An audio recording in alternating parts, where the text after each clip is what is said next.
If you have any questions, we are happy to take them in the chat via the LinkedIn event.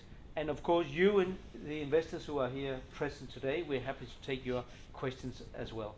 Everything will be recorded, so should you go during this event, we will save the recording and you'll be able to see the event at your time. All right, perfect. So let's get started, and I'm happy to give the word to Emil, our CEO. Take it away, Emil. Thank you.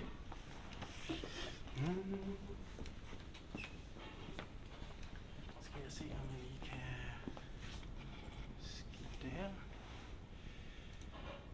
Yes. Welcome to you. Thank you very much. And also welcome online. So my name is Emil. I'm the CEO of Copenhagen Nanosystems. And the first, as Hans was just mentioning, the first point is just a little bit of a welcome. And I would like to just continue straight on with a small presentation of the company. And at the end of my presentation, I would like to give a premiere on our new campaign video and material for Seedrs that we hope very soon, if Marcus agrees, can really go out there in something like 90 countries as soon as possible. So let's see. There's still a few things around, but I think we're getting to the level where we think we have a campaign that could really fly internationally as well. So first, a little bit about Copenhagen Nanosystems. Some of you as investors know us already. Some of the participants who's listening online today might not know us. So fundamentally, Copenhagen Nanosystems, that's all about revolutionizing the quite conservative laboratory industry. And we do that by using a couple of new tools, nanotechnology, we do cloud computing, and we do smart connectivity. And what we really are focusing on is making new, very, very affordable and accessible solutions for customers where there really hasn't been one before. So one of the points where we really have a strong case is on particle testing. So if you take particle testing today, you need to buy a very big instrument. And the instrument looks something like this. Typically, something like a DLS would cost around 100,000 euros, give and take. You might be able to find a good offer and get it a little bit cheaper, but then you need to pay for the software, and you also need someone who has a PhD level or similar as an operator to operate the machine. What we do instead is we make sure that particle testing can actually be run as a consumable like this. So instead of buying big instruments, we can have consumables that take on the role of examining various samples. And that can be done because at DTU, the local university here in Copenhagen, there has been research in this topic for many, many years, and we are a spin-out with the whole IP and etc. there, and therefore we are able to make this product as a consumable on the order of 20 to 25 euros per piece. So the customer can now choose to buy something for 70, 80, 100,000 euros over here, or they can buy our consumable for 20 euros down here. And that actually means that we reduce the cost of getting started with particle testing by about at least 99%. This is a really truly breakthrough in order to make particle testing accessible across a number of different industries and use cases. And of course,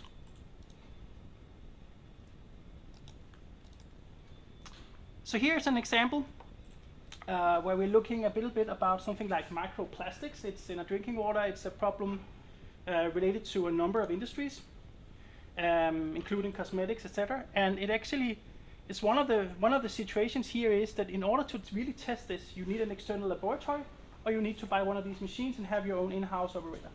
So by making this as accessible and affordable, we're really trying here to drive a new way of looking at what can be done in terms of particle testing. Then, to make it even more easy for the user to use our products, we also have a connectivity product. Looks something like this. It works a little bit like a Chromecast. You put it in, and then you can control the instrumentation based on a smartphone or based on a tablet. Very, very nice product, and it basically means it becomes a lot easier to get started on doing quite advanced stuff, but the process that the customer will see is very easy to go. If we look a bit about the market for life science, equipment, etc., the total market is about 45 billion US dollars every year. So that's the money that customers spend every year going out and buying new equipment. And of course, what we're trying to do is to say, what instead of buying equipment, you would buy consumables with us instead. And that's really the market we're going for. So the kind of companies, the kind of institutions, organizations where going out and spending 100, 200, 300,000 euros on equipment is not something you just do. Or there might be a lead time in the organization. It might take 18 months to procure something. And instead, what we want to do is sell it as a consumable. That's our business case. So we have a couple of competitive advantages. We can replace traditional particle sizes. We also have a product for microvolume, refractometers, etc. We have the nanocuvette with our patented IP. We got the SpectraLink and SpectraWorks. And what this goes together and do is to create a very, very user-friendly way of upgrading a traditional spectrophotometer, but also enabling this revolution lab on a chip as a consumable. So the idea here is that suddenly it becomes possible not to go out necessarily and buy equipment, but instead of buying equipment, you can buy consumables to do the same thing. We have a couple of interesting collaborations, and we have already secured some partnerships with key global players in industry. So some of our collaborations is Shimadzu. It's the second largest analytical producer in the world. And another one is Advanta VWR, which is the largest laboratory consumable distributor in the world. So with Advanta, we have a contract for about 22 countries, where basically VWR has their own portfolio of instrumentation. So they have spectrophotometers. We come along and provide the technology to upgrade these instruments using consumables to be able to do stuff like particle analysis. And that means that the instruments that VWR has increases in value, becomes more easy for the customer to have different choices, and at the same time it provides a new business of a current revenue of selling consumables, where the salesperson can go out to an existing customer and suddenly create secondary revenues.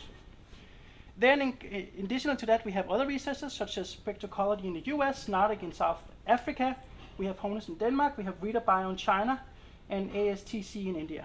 And we are just getting started. So these are still small collaborations. We have just initiated them.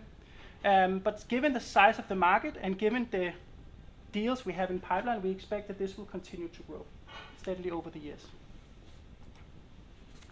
So if you look at our IP strategy, it's quite interesting. We have 3 levels. So when we talk about device patents, we would really much like to have that on the hardware, such as our cuvettes. When we talk about method patterning, which can be a big thing in some industries, we are really trying to be actually publishing, so we have the highest degree of operation to freedom. And finally, when we talk about software, we try to keep it as a trade secret because it's very hard to do software patents and actually uphold them in places like China. So given that we have a strong IP over here, and given that we have these things in place, I would say we have a quite strong and very, very interesting IP strategy, and there is a number of the existing investors that I know invest purely based on the IP and nothing else. And that's because if you talk about the analytical instrumentation industry, there has been a long tradition of buying up technology and expanding it afterwards. So there are numerous ways where you can think about an exit for us, and one of them is that we simply are bought by one of the key big players, then they buy up the technology, and then they decide to roll it out. Another option is can be an IPO or similar. So our business model is that we have product sales. We already have that today. And in addition, we also provide services around instrumentation, as well as development of applications, training. We have a very nice online studio, so we do, like we do today, trainings all over the world. And it's really a big relief that we can be quite fast and have a very high turnover time and be quite responsive to the customer's needs as well. Yes, so a little bit about financial forecast. In the context that we are raising a bit of money now on Seedrs, our dream is actually that we can raise enough that this will enable us to get the FDA approval for our products, so the Part 11 compliance package. When we talk about the pharmaceutical industry, when we talk about regulated industries, the thing that this company really has as the next stepping stone is having the approvals to go in and supply customers like the big pharmaceutical companies. In order to do that, we need the regulatory framework in place. And if we can do that, we have a significant potential to not only have short-term, but also a very, very big long-term revenue growth. And of course, this gives a fantastic investment opportunity right now to be able to help us achieve that. So if we look a little bit of our milestone, the next big step for us is to initiate a regulatory approval process that will allow our products to be a standard solution that can be used in industry as well as regulated markets. We have a quite strong team. Some of the members are present today here. Some of you will see afterwards as well. And especially with the latest, I would say the latest changes in the board, I will also say we have a board who really supports our mission now. It's quite impressive and world-renowned names, especially a guy like Sten Felskov, who is an 40-year experience as a commercial person driving sales all over the world, and I really think that's part of the next step of developing this company. Yes, and finally I should say, last year we won the award as the most innovative company in Denmark by KPMG.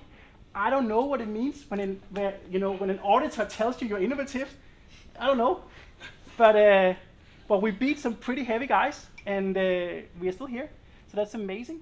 We got to go to the big ceremony in Lisbon and try to be inside a Four Seasons hotel, so that was amazing for the first time. Yeah. So with that, I'd like to end my presentation. And my question is, where are we on time? We're fine. Yeah, right. Yeah. Perfect. Thank you, Emil. Yes. I've been listening to what Emil has been saying. I've been viewing the live event on LinkedIn, and so far there are no questions. So don't hesitate to put forward the questions, and we'll be happy to answer them. That was our product presentation. I'd like to pass on. Video. Sorry? We have a video. We want to roll the video. Sure. Yeah. Before Marcus from the Seedrs platform will go, we'd like to roll the video. Is it play, Thomas? Perfect. Yeah, just need to start it on the.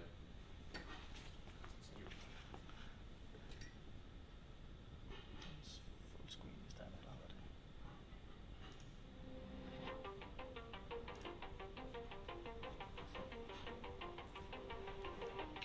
Hi, I'm Emil, and I'm the CEO and co-founder of Copenhagen Nanosystems. We're an innovative company with a goal to enable affordable monitoring of micro and nanoparticles. In recent years, a new issue has emerged: the ever-growing presence of micro and nanoparticles. Microplastics are in our drinking water. Microparticles play a crucial role in the production of pharmaceuticals. And skincare producers must take care to ensure that nanoparticles do not enter our bodies. This is the reality we live in. Since founding the company, we have developed a range of products that can be used in millions of places around the world. But laboratories that can perform accurate particle testing are far and few between.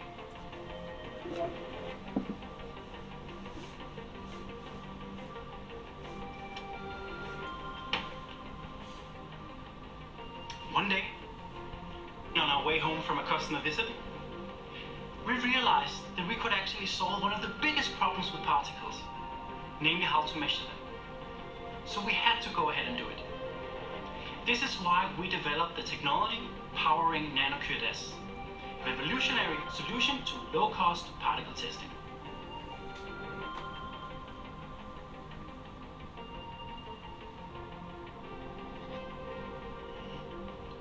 We produce all our products in our facilities in Denmark. Every unit is tested to ensure the highest quality.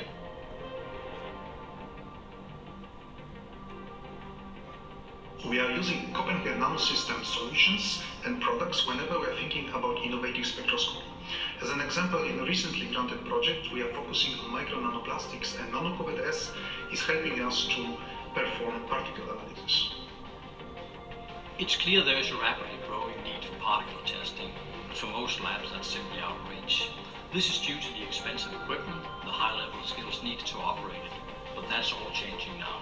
The new technologies from Copenhagen Nanosystems mean that the cost of getting started is reduced by over 99%. They're truly making particle testing affordable, and I think that's very exciting.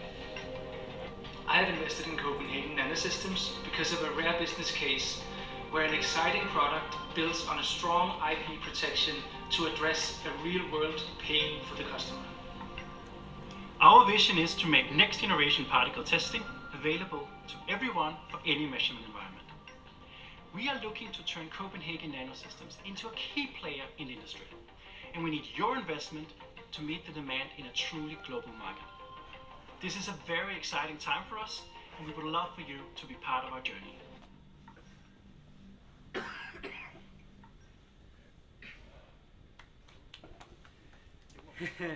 Perfect. Thank you, everyone, and that was the latest promotion video. Let's continue with Markus from the Seedrs platform. He would like to introduce you to the platform and tell you more about how it is to be an investor using the Seedrs platform. All right, perfect. Go ahead. Thank you very much.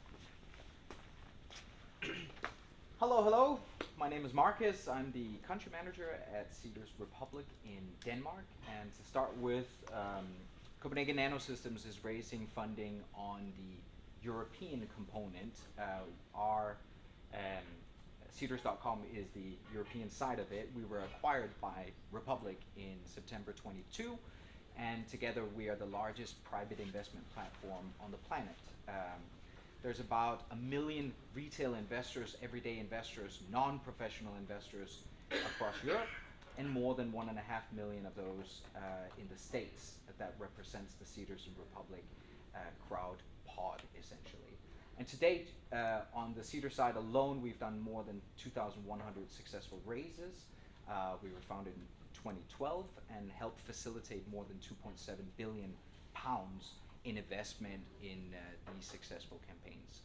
Now, traditionally speaking, a company that utilizes community raises has a community, and we are able to allow them to basically come in and capture the interest from that basis of community already and allow for very, very small tickets. So despite, or as opposed to regular professional investors, the minimum ticket via the crowd is 10 euros. So literally anybody can partake in it.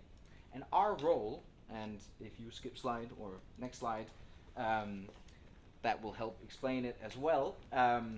Our role is really to make sure that a company has been qualified, and despite Emil alluding to me having a red button that I can just push and go live, that does not fall on me. But we do qualify all the companies by saying we are conducting a due diligence just like you would see it with any other professional investor, but we do have some extra layers and attention that we draw to a campaign because we are representing the crowd. We're representing everyday people and their savings from non-professional investor standpoint. So one of the things you will see is that the amounts and the statements, the claims that a company makes during a crowdfunding campaign, you cannot go live unless we have seen evidence that substantiates that claim.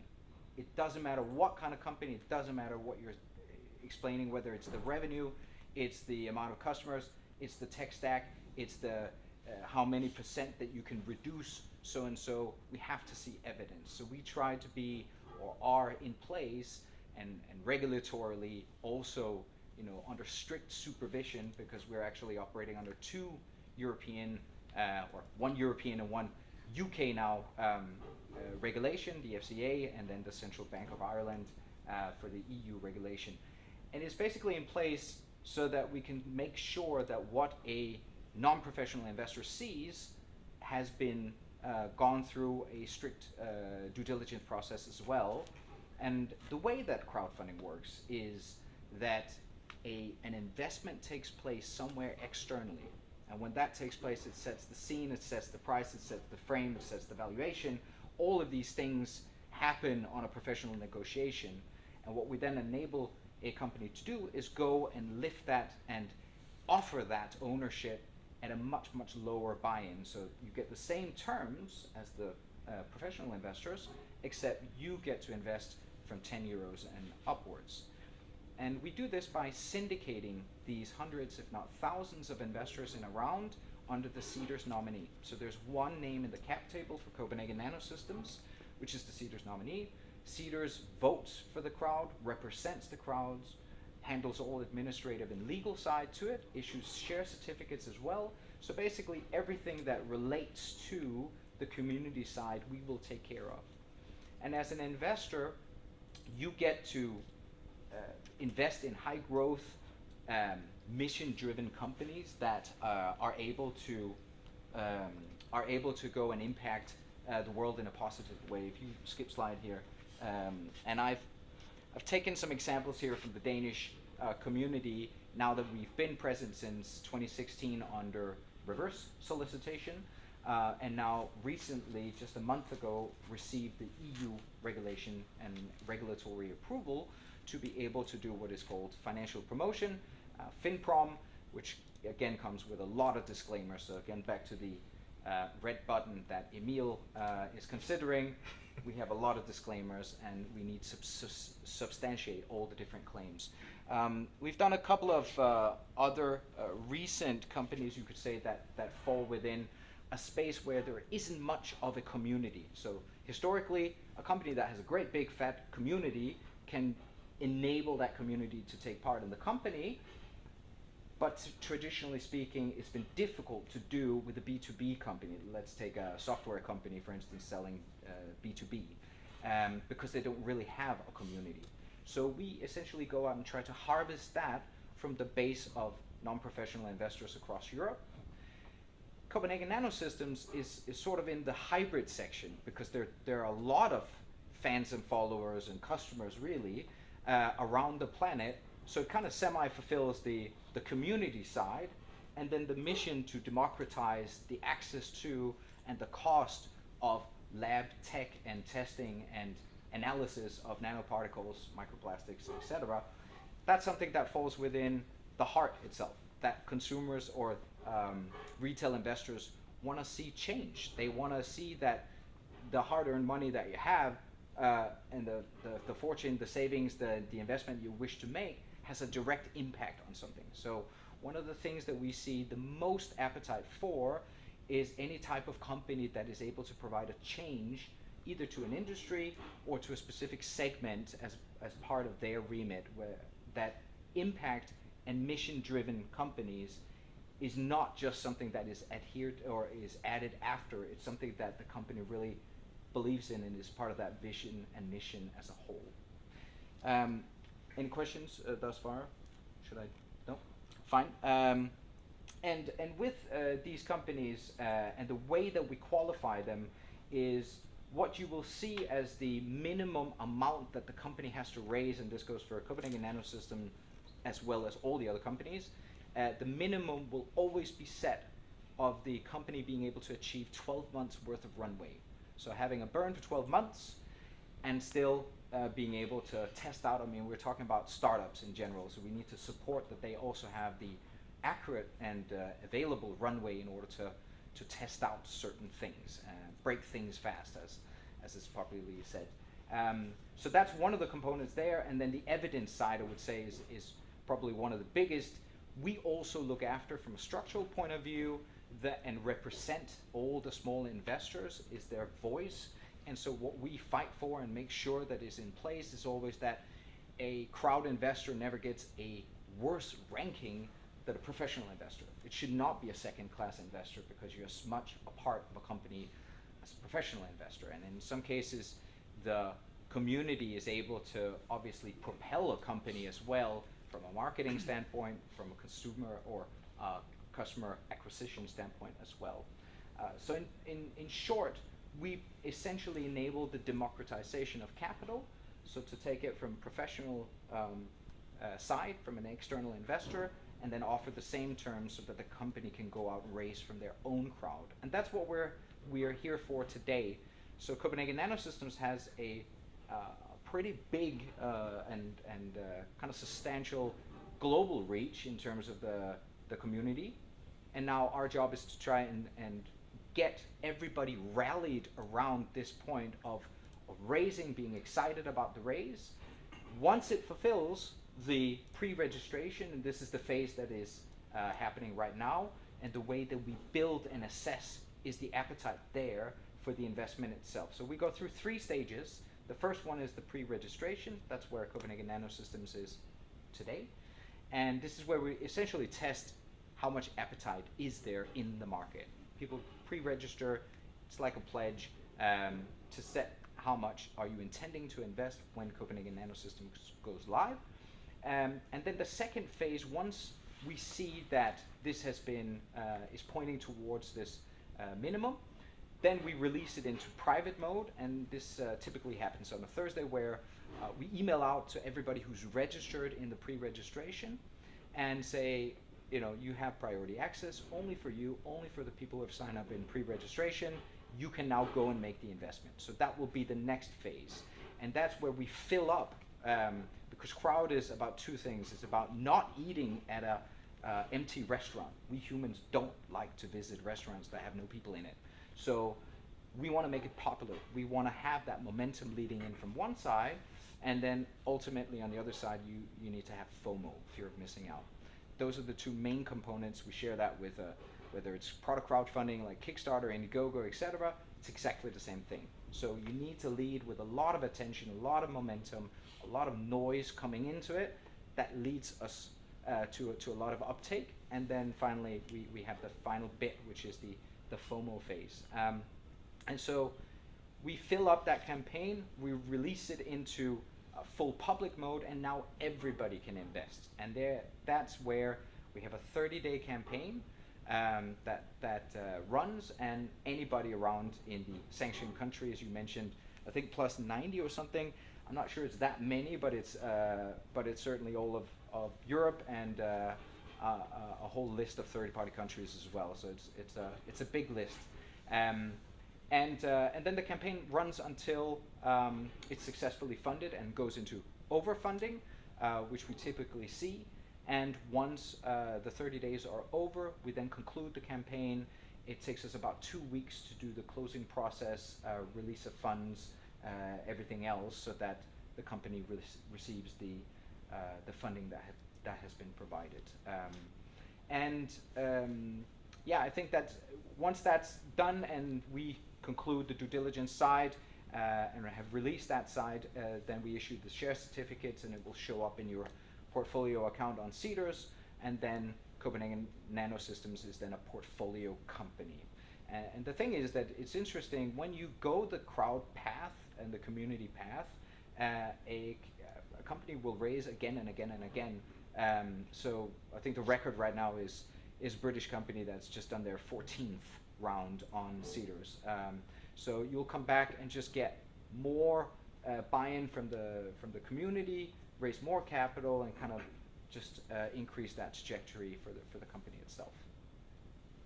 That's sort of a brief, and I think the last one is just upcoming raises, so not so relevant for this presentation. And that's kind of it. If you skip to the next one, that's it. Yeah.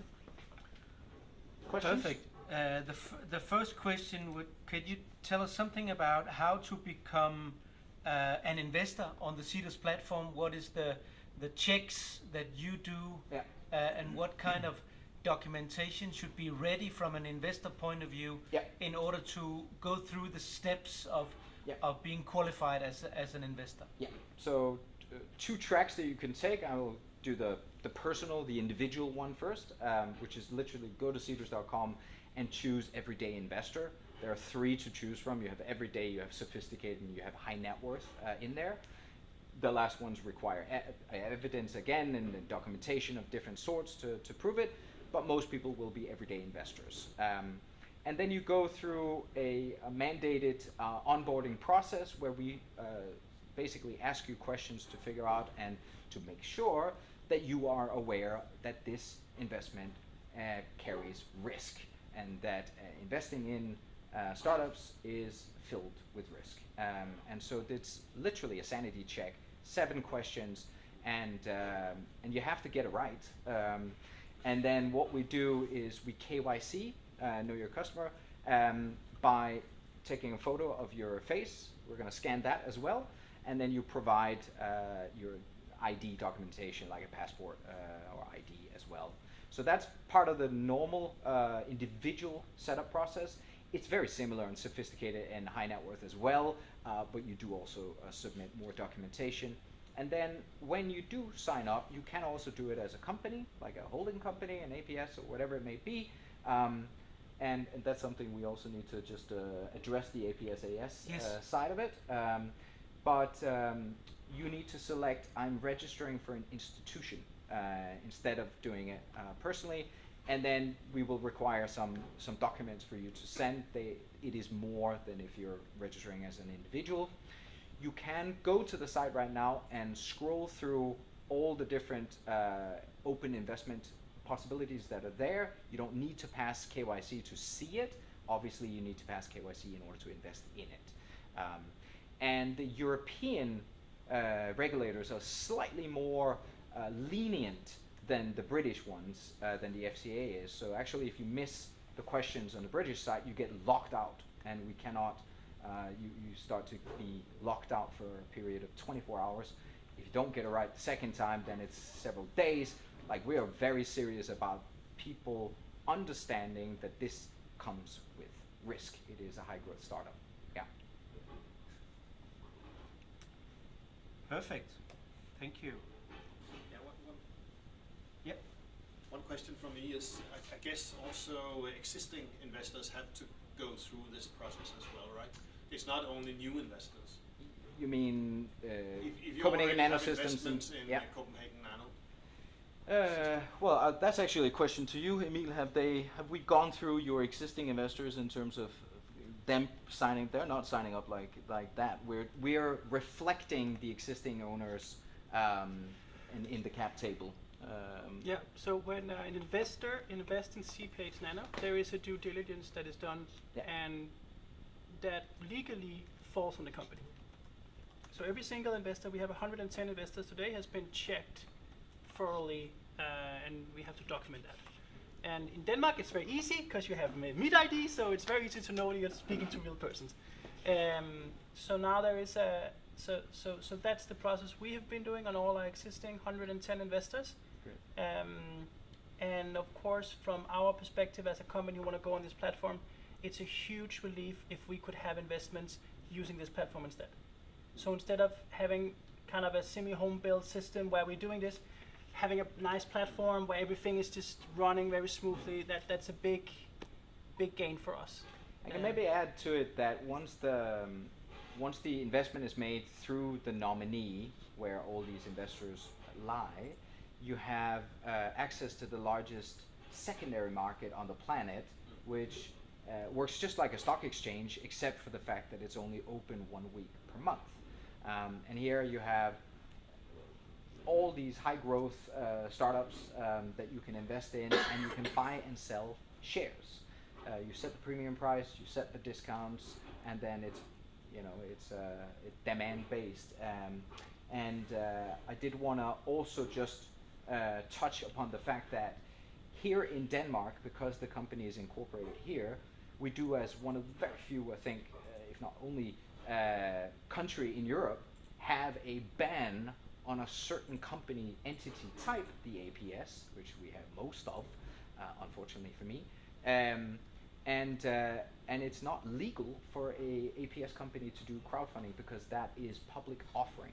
So every company you see on Seedrs that is Danish, that originated as an APS, has been flipped to an AS. And that's what you are in the process of doing for Copenhagen Nanosystems. Yeah. Yeah, we have actually already done it. We You've have done it. We have had the general assembly. It has been approved, and the document has been submitted to the right authorities, and they are now we are under evaluation. Amazing. But our accountants and revisor. Accountant. Auditor. Our external auditor have approved all the documentation. Great. So we're on a good path. Amazing.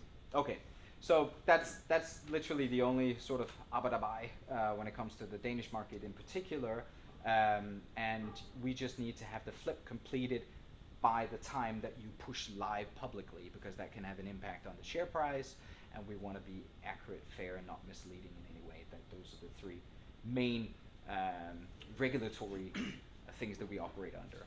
Yeah. Other questions? Can you elaborate a little bit on the possibility of selling shares in the unlikely event that you don't want to continue?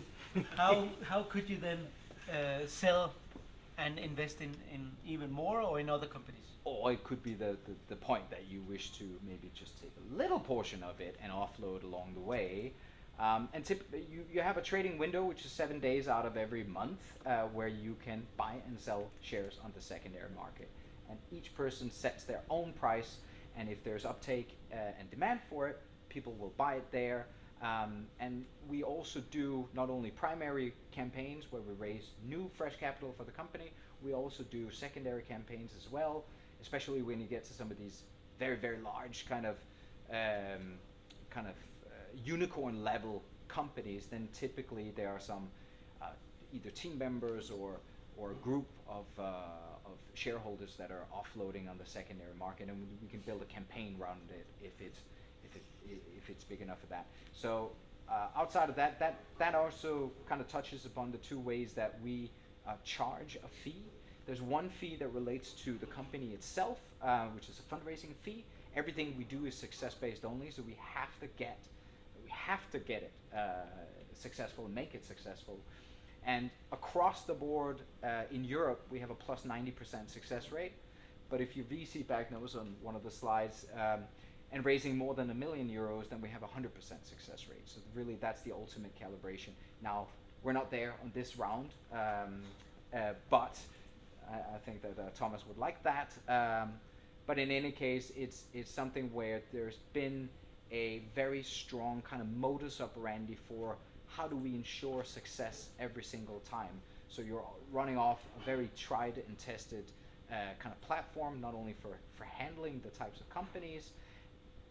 Typically speaking, or historically speaking, we have not done a lot of lab tech companies, and typically it's because it's slightly more difficult to just say what this company does, so that normal people can understand what this particular company does. And then the other side to it, as I keep banging on about evidence, it's hard for us sometimes to substantiate the big claims that possibly some of these companies have. So we're trying to really show that you can also you can raise for a lab tech company, because the mission that Copenhagen Nanosystems is on is wonderful. We should have that everywhere. We just obviously have to adhere to the prerequisites and make sure that we have the building blocks in order to make that happen. Cool. Anything else? Yeah. Can you say how long time it goes from now before you actually can buy and sell? We are running. So. Marcus, could you just repeat the question? Yes. We are pushing the mic to. A question is, how long does it typically take before you can start to sell on the secondary market? I need to double check if there's anything, but as I can remember, there's nothing that prohibits you. Once the campaign is done, or Copenhagen Nanosystems is a portfolio company, and then the trading cycle opens. I believe that you can start, but I want to double check that.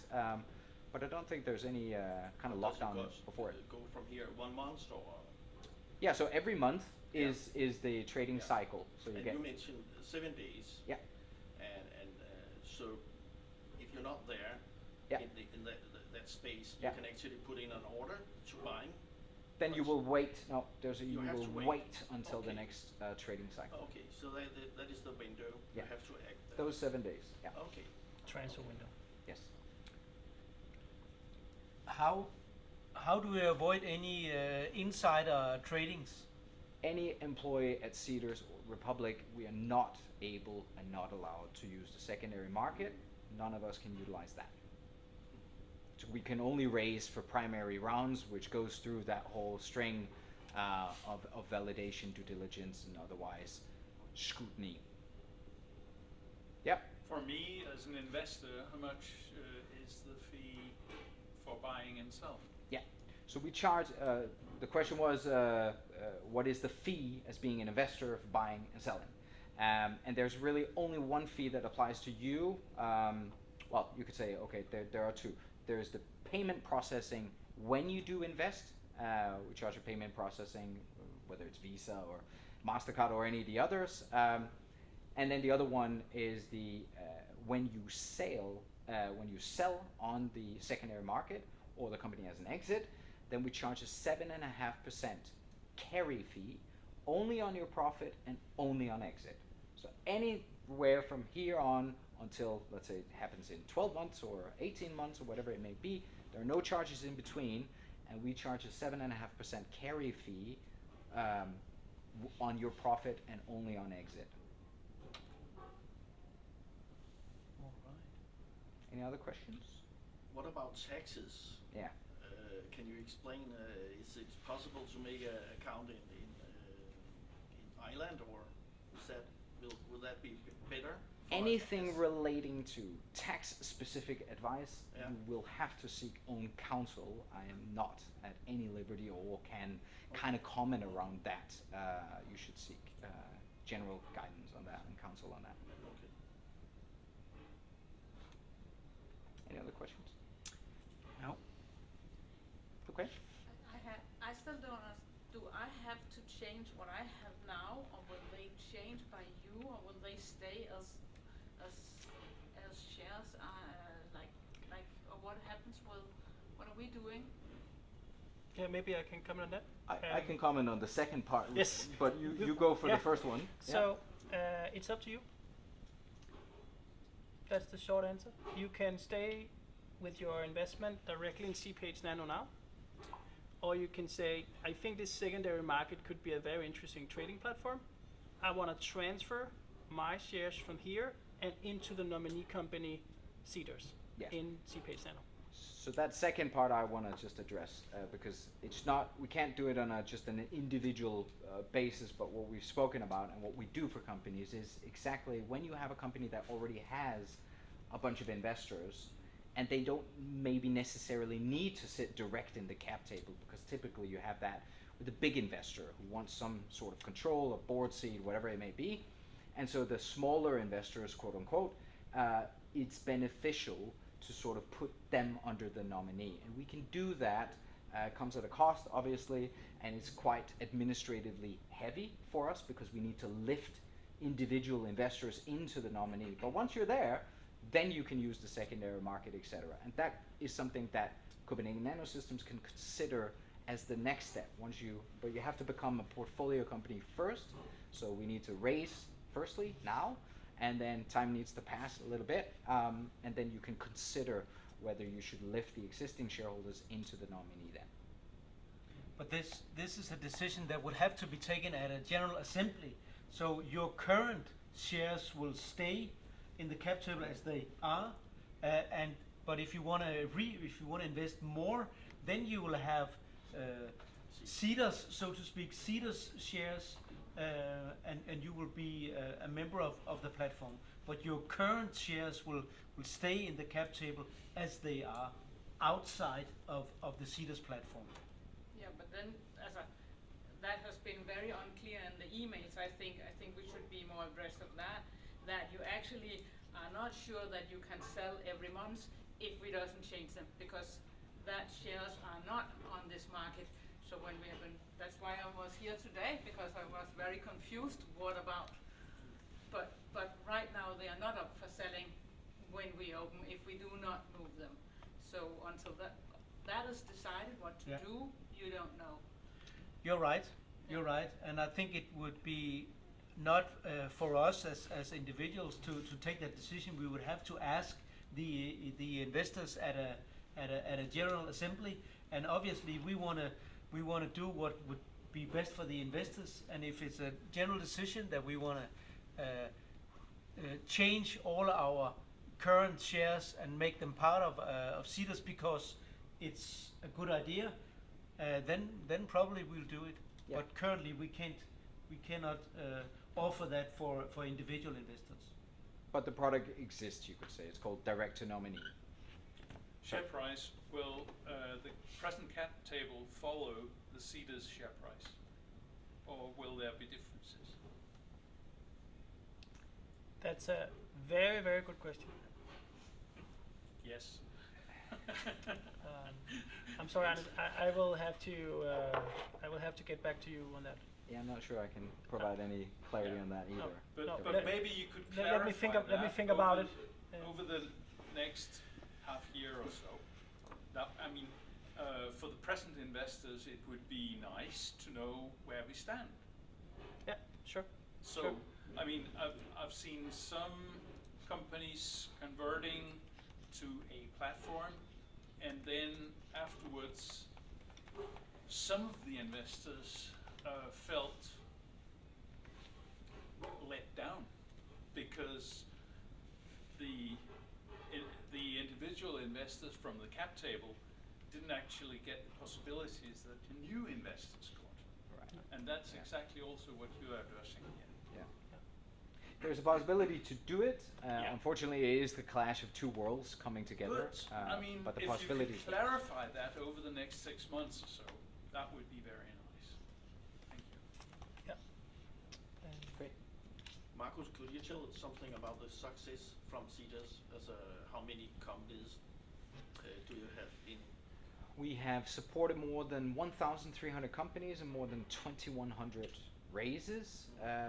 Some of the biggest have been, well, we've actually gotten, again, back to the historic sense, it's been consumer focused companies like Revolut has possibly been one of the biggest. But you look at some of these transformational companies like Green Lithium, for instance, which is lithium refinery plant in the UK, which is building a factory essentially, that got more than 3,300 individual investors and raised more than 4.7 million pounds, which is a lot. But those investors were there because of that mission, because of that impact, because they could see that they want to support that transformation directly.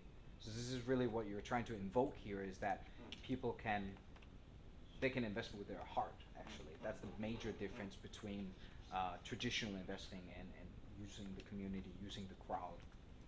So how many companies have you in Scandinavia and have you had on your record? It's not so much in Scandinavia really, but I can take the Danish side where it's been traditionally 1 to 2 companies a year, and I think we're approaching our 8th or 9th raise now, and certainly momentum is growing. It's also something about that once you get the reference cases, then it really spreads like rings in the water, because it just is another way to sort of raise that capital where liquidity isn't as impacted as you would potentially find it in an angel scene, and it's not as difficult maybe as the VC route as well. And everyone have been in a good success for the company. Companies fail, but you could say overall, of all the companies we've ever, I have a number that was from earlier in the year, just before summer I think it was, where the survivability rate of all the companies, these more than 1,300 companies, is at plus 76.5%. So that is, in a venture space, that is extremely high. It's like opposite what the survivability rate is, where 1 out of 10 companies make it. So you could say, companies will fail. We try our very best to have multiple avenues to make sure that we've looked after the runway, we've qualified them correctly, we've made sure that we introduce and we make sure that we utilize that network, because we want success for companies. That. And also from the investors. Absolutely. This is what it's built on. Those are the ones that we essentially are in place to protect. And I may also just add to it that there's some investor protections that are standard, that needs to be there, that we're regulated to have. including that if ever there was something to happen to the platform itself, to Seedrs Republic, from a regulation standpoint, there are ways that the nominee will be carried on essentially, and if it is not possible to transfer it to another FCA or EU regulation approved crowd entity or platform, then the shares will actually fall back to the company itself. So this is in place in a very different way than you would find it in a professional investment space or a traditional investment space, because you're talking about everyday people's money. And so one has exerted a lot more in terms of making sure that what happens then if something goes wrong with it. So there are a lot of different extra kind of protection layers around it, and certainly we really exert a lot of screening when finding these companies and making sure that they are able to that the information that we provide is fair and accurate and not misleading. Thank you. I think it's a lot more than my couple of minutes, no? Yeah. That's it? We still have a few minutes left if there are any more questions. Yeah. But does that mean I should stay here, or shall I move? Let me just check if there are any. No. When do we expect the first round to open? Not the pre-registered, but yeah, the question is when do we expect that pre-registration to open up? So the pre-registration is open. You can go now and express your interest, and everybody who's also watching this, that's the real important component. Express that interest, because that's what's ultimately going to allow the company to go into the private phase and then ultimately to the public phase. And when will we go live with the public? It really depends on how fast the pre-registration is going, because based on as I understand it, the statistics from all the 1,300 companies, more or less that if the pre-registration gives this amount of money, then it potentially will lead to this amount of money once we go open. So we are not there yet. We had this morning there was some 70 investors already registered. I haven't got the latest figure in terms of how much pledge it's been, but we are not there yet. Yeah. Okay. And for my very humble position over here, 77 is almost as many as the company has had in its entire lifetime, in 1 week. It's really incredible platform what it can do. Yeah. So we look very much forward to the collaboration, Marcus. Yeah. I think we are on some kind of call or message at least twice a week or something. And I always introduce myself as Emil from Farum, so there's no doubt about who I am. So that's all very good. Yes. Thank you. Perfect. Thank you for all your questions and for listening in. Obviously, the live event will end now. We will stay here, physical in Farum, outside Copenhagen. And of course, any questions are still open. The chat is open, and our mailbox is open. If you have any doubts in terms of how to proceed with your registration, and if you have any questions regarding our products, our patents, and so on, we're happy to answer any of your questions. Thank you very much. Thank you. Over and out.